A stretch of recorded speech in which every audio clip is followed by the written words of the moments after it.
P.S. I thought of a couple more prayer stories.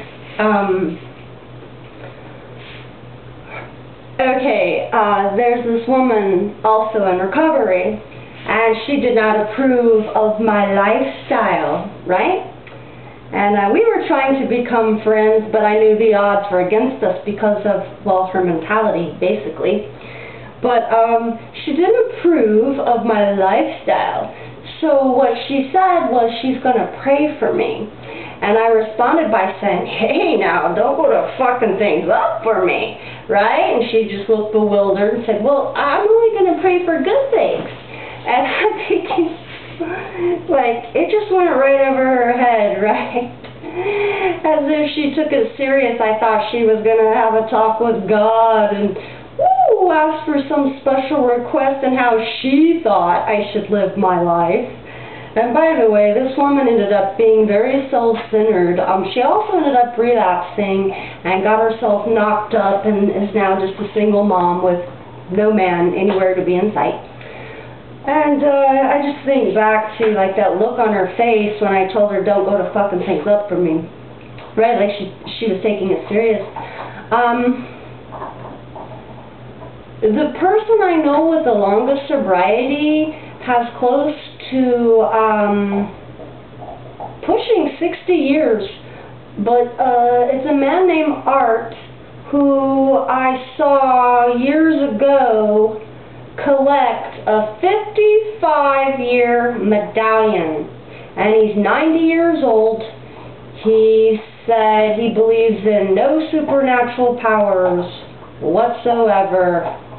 And he even started his little thing with, fuck God, Art.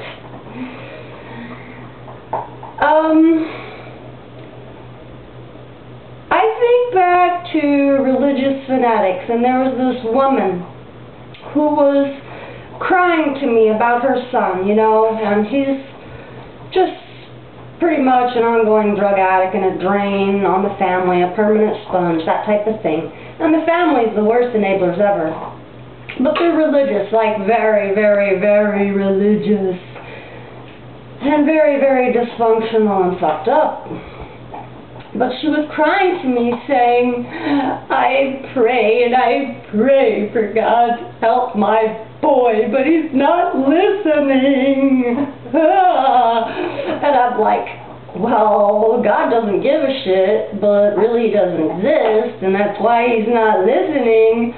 But your son happens to be a perpetual fuck-up, okay? Who is, again, he's reaping what he's sowing, and we can call it karma. It's all coming back around, you know, the cause and effect of it all. And for every action we do, there is a consequence, whether, you know, you consider it negative or positive. This is a result of how we live. But not every bad thing that happens is necessarily a direct action of anything we've done, said, not done. And sometimes there really are chance happenings that are just unfortunate. You're in the wrong place at the wrong time kind of thing, you know.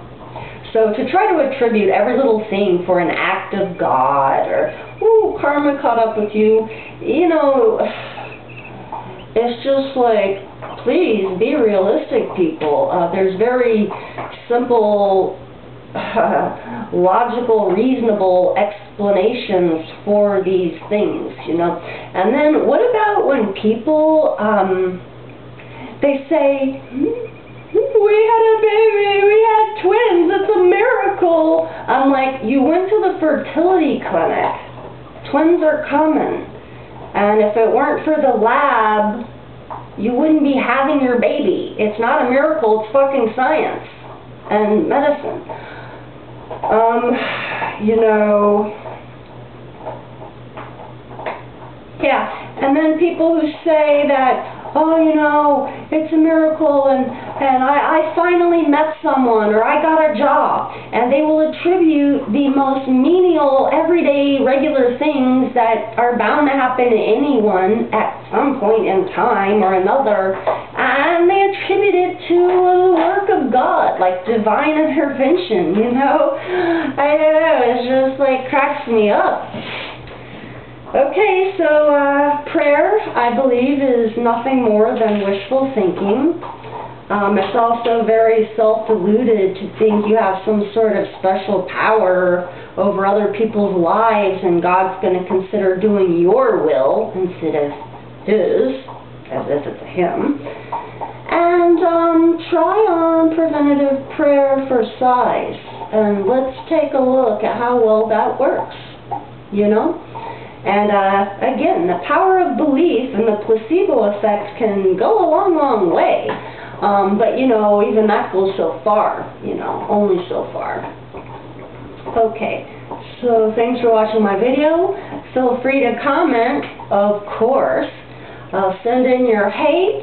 I don't care if you agree with me or not. You can thumbs down me till you're blue in the face. You can even send your double-digit IQ hate minions to thumbs down me, because guess what, motherfucker? In the eyes of YouTube, all ratings and votings, whether thumb up or thumb down, the system sees it as a yes for the video. And the more people either thumbs down you, like, okay, for example, if people only thumbs down your video still goes to the top of the list to be viewed. Are you aware of that? Yes, it's true. So if 1 million people came and thumbs down your video, guess what? The system just sees that video as getting a lot of attention. So bring it on. You can bring on your thumbs down. Okay, so I don't care which way you want to go with it. Hey, it's all good to me. Okay, so have fun. Remember to pray tonight, and everything will go fine for you tomorrow. Toodaloo.